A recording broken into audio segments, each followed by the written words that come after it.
오늘 이제 이 9장 여덟 번째 재앙 메뚜기 재앙과 10장이죠. 예, 메뚜기 재앙과 그리고 그 뒤에 이제 흑암 재앙 이렇게 두 가지 재앙이 이 10장에 등장을 합니다. 우리가 오늘 방금 읽은 메뚜기 재앙을 살펴보면은 보통은 이제 재앙이 종결되는 시점에 바로의 마음이 완악하여서 이렇게 백성들을 놓아주지 않았다. 뭐 말을 듣지 않았다. 약속을 지키지 않았다. 이렇게 이제 완악한 바로의 마음이 언급이 됩니다.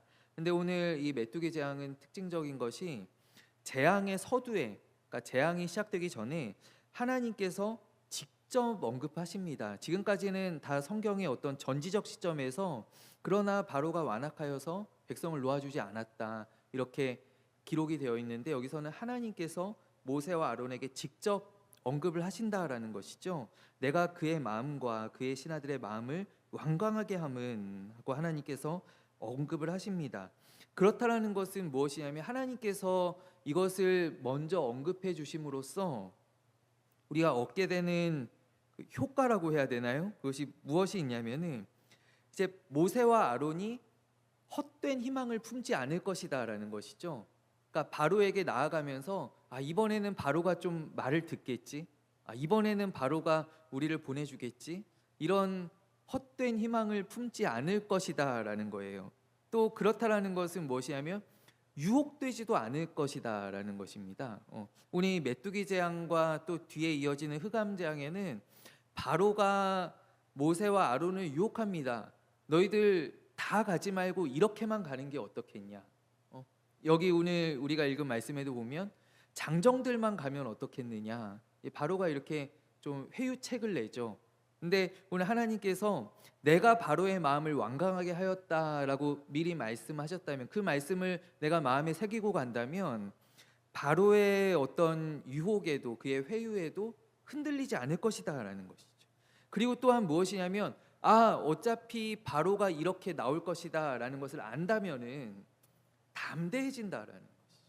그러니까 바로 앞에서 담대하게 나아갈 수 있다라는 것이면 그에게 위축되지 않는다라는 것입니다.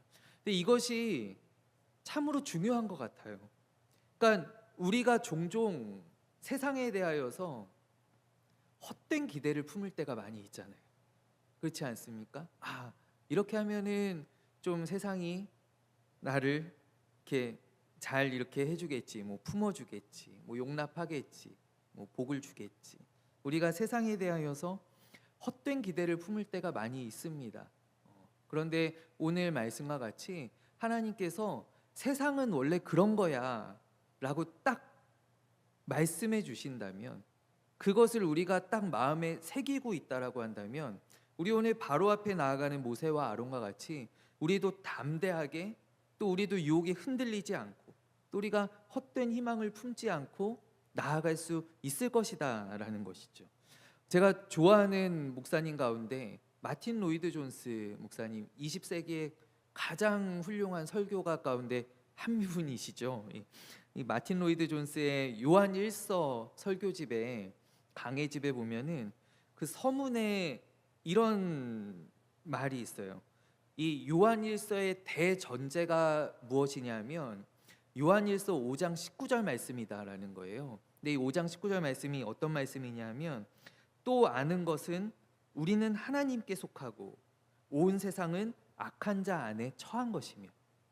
그러니까 이것이 그리스도인의 세상에서의 위치에 대하여서 말씀하고 있는 것인데, 이 말씀이 요한일서의 말씀을 이해하는 데 있어서 대전제가 되는 말씀이다라는 거예요. 그러니까 우리는 그리스도 안에 속하고 우리는 하나님께 속하고 온 세상은 악한 자 안에 처해 있다라는 것을 우리가 안다면은, 그러면 세상의 반응들에 우리가 놀라거나 겁먹거나, 또 때로는 거기에 이렇게 유혹되어서 시험되어서 넘어가거나 이런 일들이 없을 거다라는 것이죠.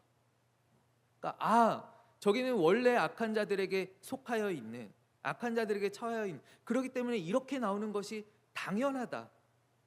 나한테 이렇게 대하는 것이 당연하다. 내가 거기에서 욕먹고 내가 핍박당하고 내가 거기에서 어려움 겪는 것이 당연하다. 이것이 알고 있을 때 생기는 능력이다라는 거예요. 그래서 오늘 하나님께서 이제 이 재앙도 이제 거의 클라이막스로 가고 있습니다. 이제 이 두 가지 재앙이 지나면 이제 마지막 열째 재앙, 드디어 이스라엘 백성들이 출애굽하게 되는 그 재앙을 이제 남겨두고 있는데, 점점 이제 클라이막스로 가면서 이제 바로와의 이제 갈등 또 대립이 계속해서 고조되는 가운데 하나님께서 직접 모세와 아론에게 말씀해 주신다라는 거예요. 바로의 마음을 내가 완강하게 하여. 그러니까 너희들 놀라지 마라. 두려워하지 마라. 거기 회유한다고 해서 넘어가지 말아라. 하나님께서 이렇게 일러주고 계시다라는 것이죠. 그리고 하나님께서는 왜 하나님께서 그렇게 하시는가? 하나님께서 왜 이렇게 개입하시는가라는 것에 대한 목적을 또한 말씀해 주시는데요. 이것은 무엇이냐면 이 앞서 이 7개 재앙 그리고 이제 남은 이제 3개의 재앙, 이것이 무의미한 재앙이 아니다라는 거예요. 우리가 읽으면서 그냥 한 번에 10번째 재앙에서 딱 끌어내시면 되지. 뭐 이렇게 귀찮게 자꾸 이렇게 반복해서 이런 일을 하시나? 하나님께서 왜 이렇게 하시나? 근데 분명한 목적이 있으시다라는 거예요. 하나님께서 분명한 목적이 있으신 첫째가 무엇이냐면 하나님의 표징을 나타내기 위해서라고 말씀하십니다. 그것은 바로 천지 만물을 창조하시고 또 다스리시는 섭리하시는 그 여호와 하나님의 전지전능함을 이 재앙을 통하여서 드러내신다라는 것이죠. 처음에는 요술사들이 다 따라하는 것 같았어요.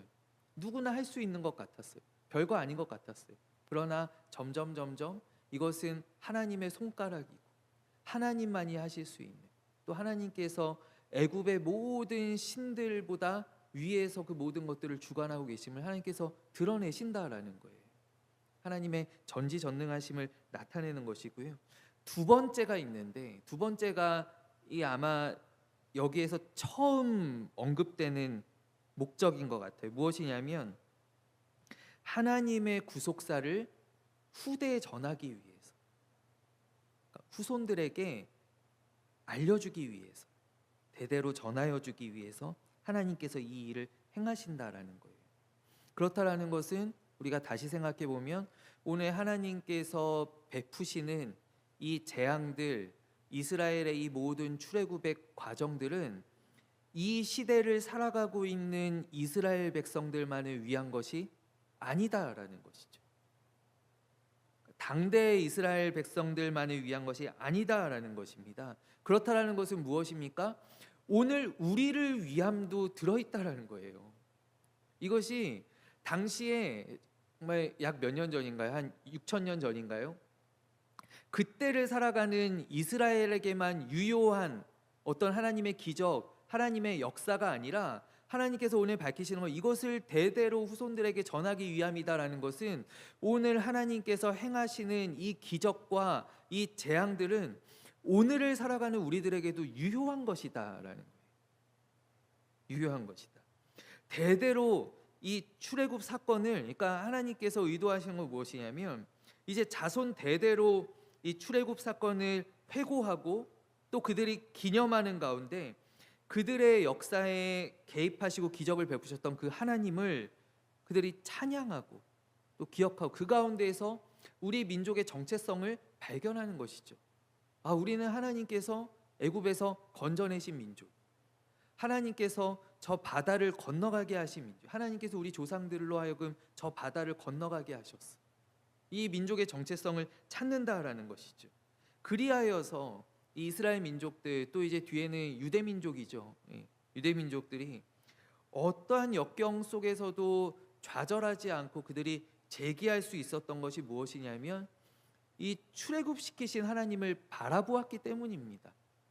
출애굽시키신, 우리 조상들을 출애굽시키신 그 하나님을 계속하여 기억하고 또 기념하고 그것을 가르치고 그것을 바라보았기 때문에 그들이 현재의 어떤 고난, 지금의 어려움들을 그들이 감당할 수 있었다라는 것이죠. 그것을 이겨낼 수 있었다라는 것이죠. 그것이 바로 또한 오늘 우리가 이 출애굽기를 알아야 하는 이유이죠. 지금도 여전히 우리의 삶 가운데 애굽이, 세상이 우리를 노예 삼고 또 우리의 자녀들을 빼앗아가고 우리를 괴롭히지 않습니까? 그러니까 이 출애굽 사건은 마치 저 과거의 어떤 빛바랜 사진들을 보는 것처럼 우리가 출애굽기를 읽을 것이 아니라 우리가 출애굽기를 읽으면서 이것을 기억하고 이 역사하셨던 그 하나님을 오늘 나의 삶의 자리로 내가 초청할 때, 모실 때 여기로부터 내가 새로운 에너지와 또 소망을 공급받을 수 있다라는 거예요. 그러니까 출애굽기를 읽을 때 내 안에 지금 나의 상황이 내가 정말 저 애굽에 있는 저 히브리 민족과 같이 너무나 고통스럽고 너무나 어려운 지금 시간들을 지내고 있지만 그러나 나를 반드시 건져내실 그 하나님을 내가 바라보며 소망을 가지고 나아갈 수 있다라는 것이죠. 그것이 비단 출애굽기뿐만이 아니라 모든 성경 말씀이 우리에게 주는 첫 번째 능력입니다. 그렇기 때문에 믿음은 첫 번째로 어디에서 나오느냐면 믿음은 아는 것에서 나오는 건다. 믿음은 내가 하나님에 대하여 아는 지식으로부터 이 믿음이 나온다라는 거예요. 내가 그렇기 때문에 하나님께서는 단순히 우리에게 믿어라 믿어라 말씀하시는 것이 아니라 너는 기억하라라고 말씀하시고 또 너는 기념하라라고 말씀하십니다. 이스라엘에게 절기를 주시면서도 너는 이것을 해서 대대로 기억하라 기념하라 그리하 해서 넘어지지 말라라고 하나님께서 말씀하신다라는 것이죠. 왜 지금은 출애굽기 같은 그런 역사가 안 일어나니? 왜 지금은 하늘에서 그런 우박이 안 떨어지고 왜 태평양이 갈라지는 그런 일들이 일어나지 않는가? 하나님께서 그때 이미 다 보여주시고 그것이 우리에게 지금 대대로 전하여져 와서 지금 우리 가운데에도 살아계신 하나님의 역사로서 각인되어 있기 때문이다라는 거예요. 이것이 굉장히 오늘 중요한 포인트다라는 것을 알아야 돼요. 메뚜기 때는요, 지금까지도 사실 굉장히 떴다 하면은 이 속수무책으로 당할 수밖에 없는 인류를 굉장히 괴롭히는 그런 재앙 가운데 하나가 바로 이 메뚜기입니다. 방법이 없습니다. 방법이. 우리나라도 이제 그게 봄에 나왔나요? 여름에 나왔나요? 우리 그 작년에 러브버그 때문에 한창 뭐 난리였죠, 서울에. 제가 이천에 이사 오고 제일 다행스러웠던 게 작년에 러브버그 계속 뉴스 보면서 내가 서울 안 사는 게 진짜 감사하다. 제가 이런 생각을 했었는데 그게요, 방법이 없는 거예요. 이 개체가 너무 많으니까 살충제를 쓰면은 그 안에서 또 면역이 생기고 트랩으로 잡아도 이게 한계가 있고 그래서 뭐라 그래요? 기다리라 그러죠. 계속 정부에서 무해하다고 괜찮다 물지 않아요 이러면서 기다리라 그러잖아요. 죽을 때까지 기다리라고. 해결이 아니 지금 과학으로도 해결이 안 되는 거예요. 보통 이 중동 지방에 메뚜기 떼가 이제 한번 일어나면은요 1km 그러니까 1제곱킬로미터당 그러니까 1km 요 정사각형 안에 메뚜기가 보통 한 5천마리 정도 들어간다. 5천만 마리 5천만 마리에서 7천만 마리 정도가 그 안에 밀집해 있다고 합니다. 그러면 얘네가 이렇게 쓸고 가면 얘네가 하루에 얼마만큼을 먹냐면 곡식이나 채소를 하루에 10만 톤을 먹어치웁니다. 하루에 10만 톤을. 1957년 얼마 안 됐죠. 1957년에요. 메뚜기 이제 그 기사들을 막 찾아봤는데 소말리아에서 메뚜기 떼가 일어났는데 다 세진 못했겠죠. 근데 추정하기를 160억 마리라고 추정을 합니다. 160억 마리가 일어나서 소말리아와 그 주변을 완전히 쑥대밭으로 만들었어요. 그게 불과 한 7, 80년 전 이야기입니다.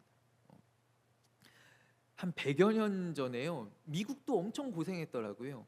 미국의 캘리포니아 쪽에 로키산 메뚜기라고 로키산 메뚜기. 이게 한 3cm 정도 되는데 요게 한번 이렇게 갑자기 증식하기 시작하면 사람들이 도저히 손을 쓸 수 없을 정도로 막 증식해서 막 이렇게 피해를 입히는데 아무리 그거를 막 잡으려고 해도 미국에서도 손을 못 썼다 그러더라고요. 그랬던 것이 이제 자연적으로 어떻게 멸종하게 되어서 지금 사라졌는데 왜 멸종했는지도 모른대요. 근데 어쨌든 멸종해서 사라졌대요. 그게 100여 년 전까지도 그런 일이 있었고 메뚜기 떼가 참 무서운데 지금도 해결하기 어려운 그런 재앙인데 당시에는 어떠했겠어요? 그러니까 오늘 모세가 이야기하기를 우박으로부터 살아남은 것들 메뚜기가 다 먹을 것이다. 그러니까 완전한 경제적인 파탄을 이제 이야기하는 것이죠. 우박으로부터 살아남은 것들이 있느냐? 그거 이제 얼마 안 남았다는 거예요. 메뚜기 떼가 와서 다 먹어버릴 거다라고 얘기한다는 것이죠. 그러자 이제 마침내 이 바로의 신하들이 변화하기 시작합니다. 바로의 신하들이 그동안은 이제 바로도 그렇고 신하들도 똑같이 동조했어요. 야, 그렇다고 해서 저 히브리인들을 놔줘? 저 놔주면은 이제 이 피라미드는 누가 짓지? 이 람셋은 누가 짓지? 이 생각이 계속 드는 거예요. 야, 저들이 있어 60만이니까 얼마나 대단한 노동력입니까? 그래서 야, 그래도 저들이 있어야 이게 나라가 좀 돌아갈 텐데 말이죠. 그러면서 놔주지를 못하는데 이제는 내보내는 게 낫다라는 거예요. 이제 신하들이 볼 때는 야, 저거 데리고서 여기 짓는 거보다 그 전에 나라가 먼저 망하겠다. 그냥 빨리 내보내는 게 낫겠다. 그래서 이제 바로의 주변이 막 동요하기 시작합니다. 그런데 바로는 하나님께서 말씀하신 것처럼 그가 완강해졌기 때문에 말을 듣지 않죠. 그래서 오늘 말씀에 재미있는 것이 무엇이냐면 모세와 아론이 나갔는데 신하들이 모세와 아론을 붙들고 와요. 여기 그냥 가시면 어떡하냐고. 잠깐 한 번만 더 들어와 보시라. 우리가 좀 설득할 테니까 와서 대화 좀 해보시라. 그러면서 붙잡아가지고 데리고 와요. 그러면서 다시 이제 협상하는 그런 장면이 나오죠.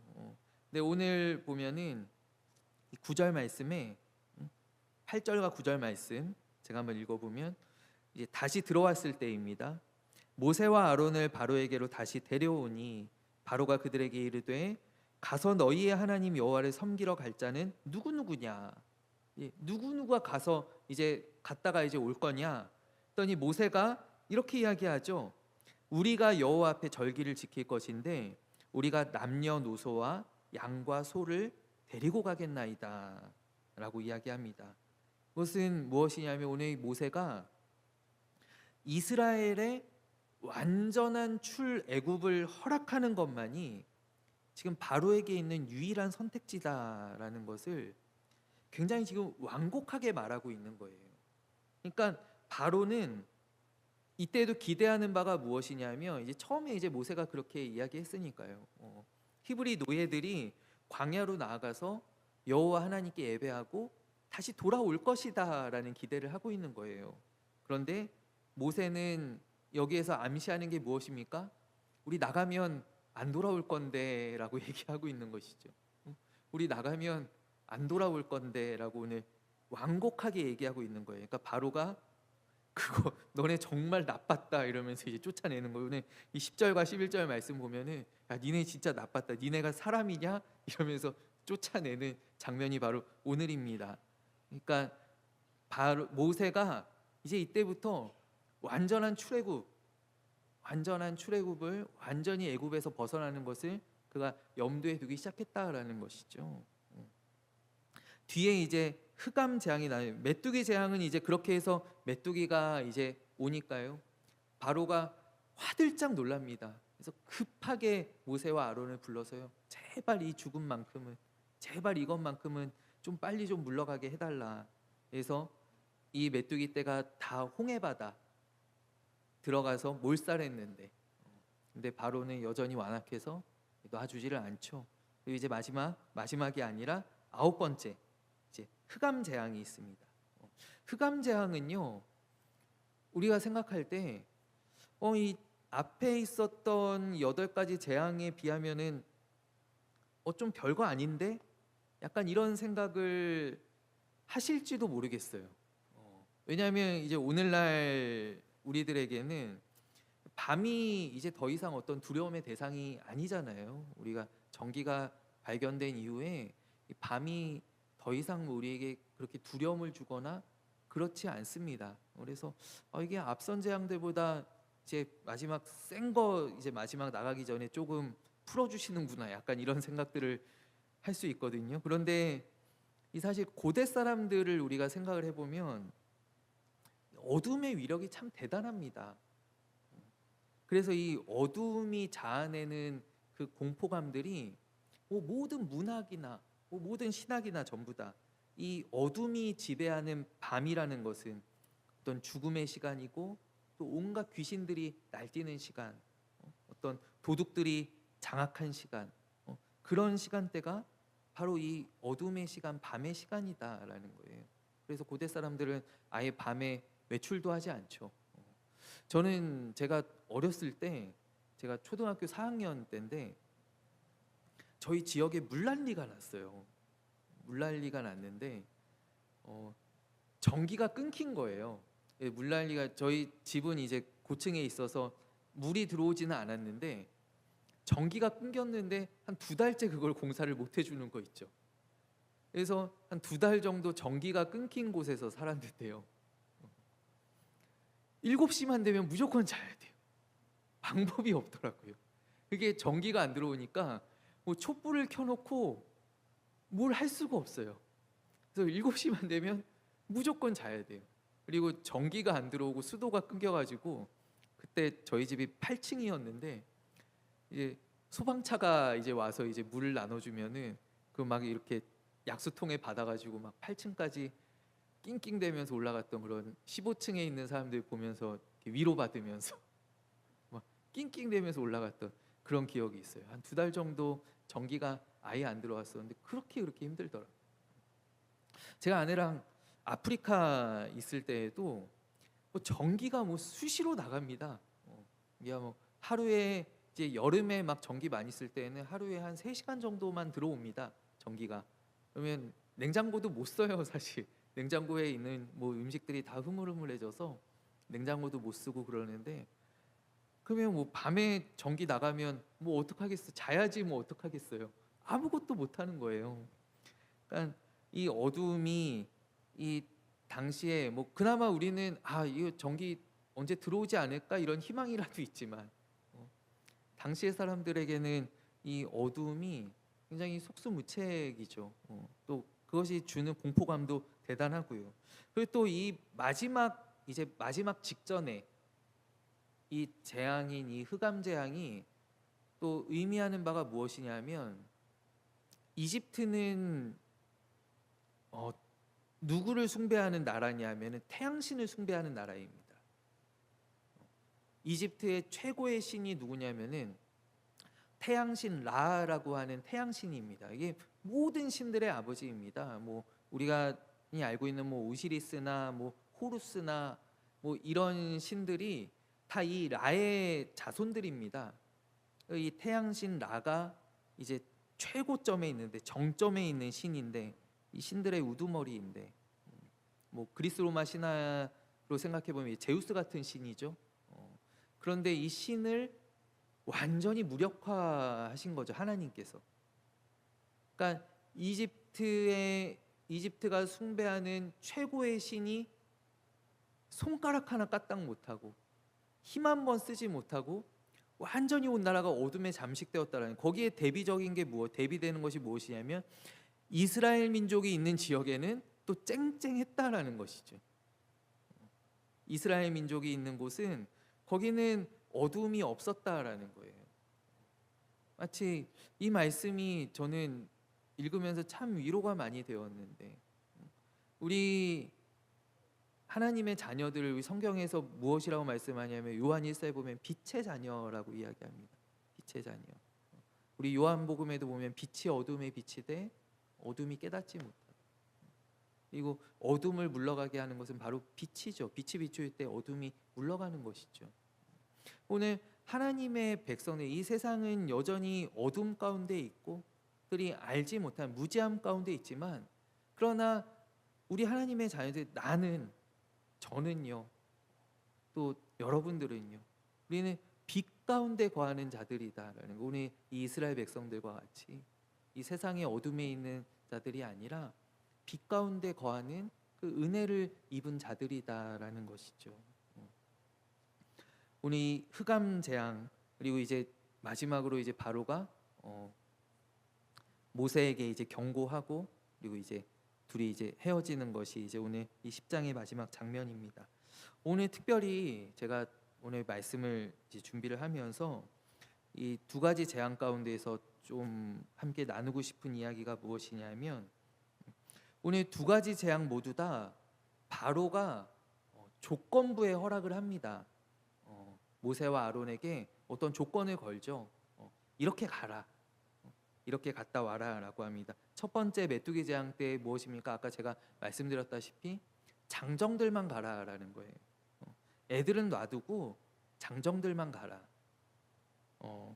어린아이들, 우리의 자녀들을 어떤 애굽의 문화와 애굽의 시스템 가운데 남겨두라라는 것이죠. 근데 이것이요, 사실 제가 생각해 보면 오늘날 우리 그리스도인들이 많이 하는 잘못인 것 같아요. 많이 하는 실수인 것이죠. 우리 자녀들이 애굽에서 성공하기를 바라는 거예요. 애굽에 남겨두는 것이죠.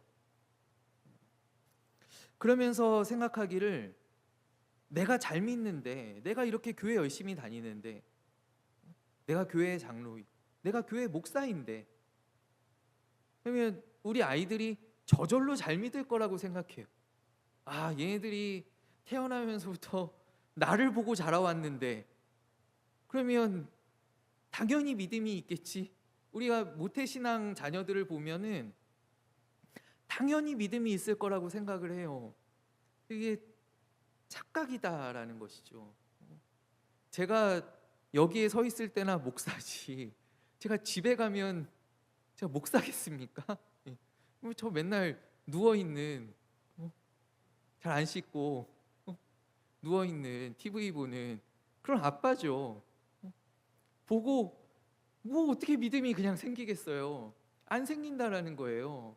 근데 우리 엄마 아빠들이 교회 열심히 다니시는 분들이 착각을 해요. 제가 전에 교회에서도 이렇게 상담하시는, 이렇게 막 신방 가거나 막 이러면은 이제 자녀들 때문에 고민하시는 분들이 참 많아요. 근데 목사님, 제가 이렇게 열심히 봉사하는데, 제가 이렇게 교회 열심히 하는데, 믿음 생활 열심히 하고 있는데 우리 자녀들이 안 나온다라는 거예요. 자녀들이 왜 그러냐 하면 오늘 이 말씀처럼 두고 나와서 그런 거예요. 두고 나와서. 오늘 모세가 뭐라고 이야기합니까? 우리는 데리고 가야 되겠다라는 거예요. 데리고 가야 되겠다. 데리고 가지 않으면, 그러니까 함께 가야 된다라는 것이죠. 세상이 바로처럼 우리에게 이야기해요. 여기 두고 가라고 이야기합니다. 기말고사가 코앞인데 지금 학원 가야지, 지금 교회 학교 갈 때가 아니라고 이렇게 얘기합니다. 믿음을 이어나가는 것이 우리의 과제다라는 것이죠. 우리가 성경을 보면은 다윗의 믿음이 솔로몬에게 안전해집니다. 그나마 솔로몬이 다윗의 여러 아들 중에 가장 괜찮은 아들이었어요. 가장 괜찮은 아들인데도 그 아버지의 신앙을 반도 못 쫓아가는 거예요. 다윗의 믿음이 솔로몬에게 안 가는 거예요. 사사기에 보면은, 사사기 이제 마지막 부분 쪽에 미가의 집에 우상을 섬기는 제사장이 나오죠. 미가의 집에서 그가 이제 우상을 하나 만들었는데, 그 우상을 위해서 지나가던 레위인 하나를 붙잡고 우리 제사장이 되어달라고 이렇게 부탁을 해서 그 사람이 이제 제사장이 돼요. 그 제사장이 누구냐면 모세의 손자 요나단입니다. 모세의 손자입니다. 믿음이 이어져 가지를 않는 거예요. 그러면 오늘 이 말씀과 같이 우리 어떻게 해야 되냐? 모세와 같이 우리는 같이 가야 되겠습니다. 우리는 여기 두고 갈 수가 없습니다. 우리의 자녀들을 같이 데리고 가야 되는 거예요. 그렇지 않고 우리가 보여주는 거는요, 아무 소용없습니다. 아무 소용없어요.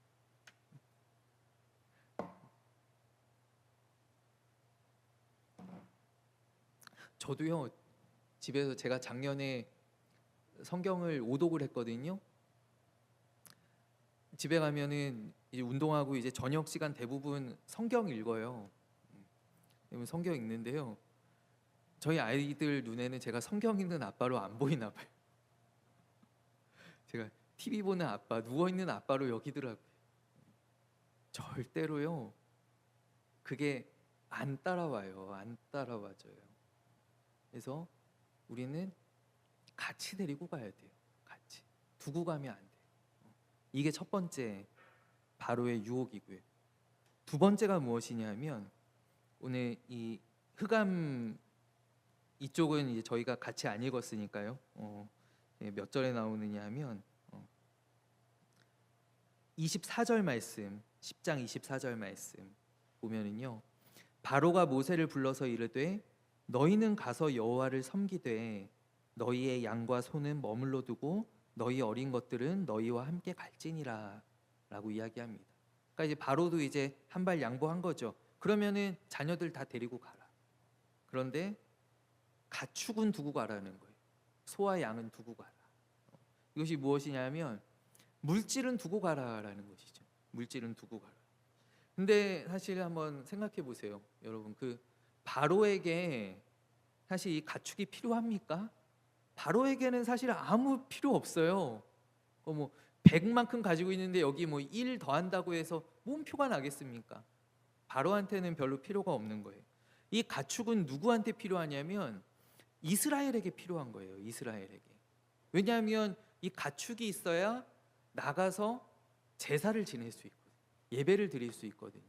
하나님께 예물을 드릴 수 있거든요.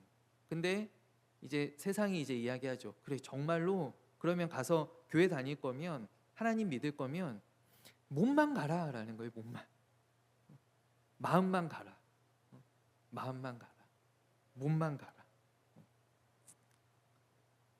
세상이 우리에게 이야기하죠. 근데 여러분 어떤가요? 저도요, 장담하는데 물질이 있는 곳에 마음이 있습니다. 제가 제 씀씀이를 가만히 살펴보면은 제가 지금 어디에 관심이 있는지가 다 나옵니다. 내가 지금 뭘 하고 싶고 뭐에 관심이 있는지. 물질이 가는 곳에 우리의 마음이 따라갑니다. 근데 세상은요, 우리의 전적인 헌신을 자꾸 회방하는 거예요. 그거 그렇게 하지 말라. 그거 뭐 세금 거두는 거지, 그렇게 하지 말라. 그렇게 이야기를 해요. 이거는 제가 혹여나 뭐 헌금 강요나 이렇게 들릴 것 같아서 제가 굉장히 조심하는 부분이기도 하지만, 그렇지만 여러분, 하나님께서는 기꺼이 드리는 자들을 기뻐하시고, 하나님께서 말씀하시기를 나에게 나올 때 빈손으로 나오지 말라. 하나님은 그렇게 말씀하셔요.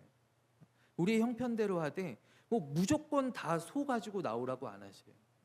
소를 가지고 나올 수 있는, 양 가지고 나올 수 있는 사람, 그게 안 되면 비둘기 가지고 나올 수 있는 사람, 그게 안 되면은 가루라도, 곡식을 빻은 가루라도 가지고 나오라라는 거예요. 저 예수님께서 성전에서 보실 때 2렙돈을 성전에 헌금함에 넣은 그 여인을 보고 예수님께서 여기 있는 그 어떤 사람보다도 많이 넣었다라고 말씀하셔요. 하나님께서는 결국 하나님께서는 우리의 마음을 보시는데, 우리의 중심을 보시는데, 그것이 우리가 하나님 앞에 하나님 제 마음이 여기 있어요 하고 이렇게 꺼내놓고 보여드리지 않는 이상 없다라는 거예요. 없다라는 거예요. 우리가 하나님 앞에 늘 예물을 준비해서 나와야 돼요. 하나님 앞에 그것이 바로 전적인 헌신, 온전한 헌신이다라는 거예요. 온전한 헌신. 제가 아마 장담하건대, 제가 작년에 아마 장로님 맞습니까? 제가 저희 교회에서 아마 헌금 제일 많이 했을 겁니다. 비교가 되지 않게 많이 했을 겁니다.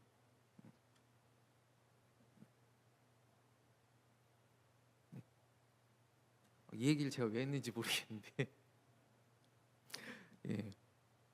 그러니까 하나님 앞에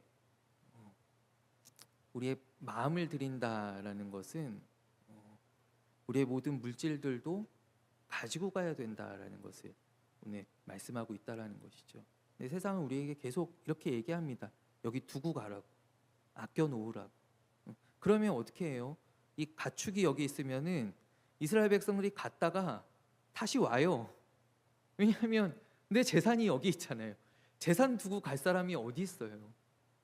재산이 여기 있으면 다시 와요. 그러니까 이 바로에게는 이게 어떻게 보면 일종의 담보 같은 거예요. 담보 맡겨놓고 가라는 거예요. 가서 영원히 가지 말고 거기 갔다가 예배 드리고 다시 돌아오라라는 거예요. 왜 세상에 그게 있으면은요, 우리는 계속 교회 갔다가 다시 돌아가요. 하나님께 갔다가 다시 돌아가요. 그래서 우리는 다 가지고 가야 된다라는 거예요. 이것이 어떤 이단이나 뭐 전재산 바치라고 이런 이단들 이야기는 절대로 아니고요. 그러나 우리가 하나님 앞에 우리의 중심을 가지고 나아간다라는 것을 우리가 오늘 말씀 가운데 한번 생각해 보았으면 좋겠어요. 각자의 분량대로, 각자의 믿음과 각자의 분량대로 우리가 한번 생각해 볼 수 있는 그런 시간이 되었으면 좋겠습니다. 오늘 하나님께서는 오늘 이 모세가 하나님께서 모세에게 이 세상에 대하여서 먼저 말씀해 주세요. 오늘 이 10장의 흐름을 보면 이 세상은 이런 것이다. 완강하고 완악하고 너희를 회방하고 가지 못하게 방해하는 것이다 라고 할 때 이 모세가 거기에서 두려워하거나 흔들리거나 휩싸이지 않고 모세가 거기에서 온전한 헌신을 다짐합니다. 우리 자녀들도 다 가야 되겠습니다. 우리 가축들도 내 재산들도 내가 다 가지고 가야 되겠습니다. 오늘 이러한 헌신, 이러한 결단이 오늘 출애굽기를 함께 공부하는 우리에게도 일어나게 되기를 간절히 원합니다. 우리 자녀들에게 우리의 믿음을 잘 전수해 줄 수 있는 그런 은혜가 있기를 원하고, 또한 우리 하나님께서 기뻐하시는 그런 헌신을 드리는 그런 우리 임마누엘 교회 되기를 간절히 또한 소원합니다. 우리 함께 기도하겠습니다.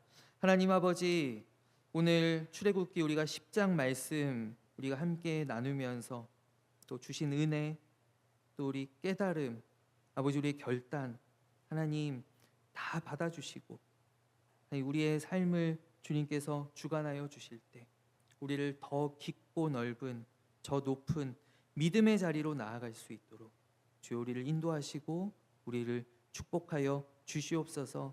하나님 오늘 늦은 밤 또 이렇게 나오신 우리 모든 주님의 백성들 한 분 한 분 또 주님의 오른손으로 굳게 붙잡아 주시고 하나님 내일까지 많이 춥다고 합니다.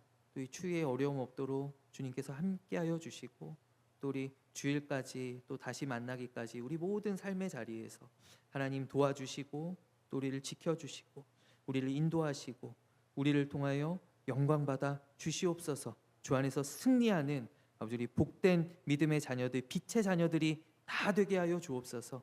살아계신 예수 그리스도의 이름으로 간절히 기도하옵나이다. 아멘.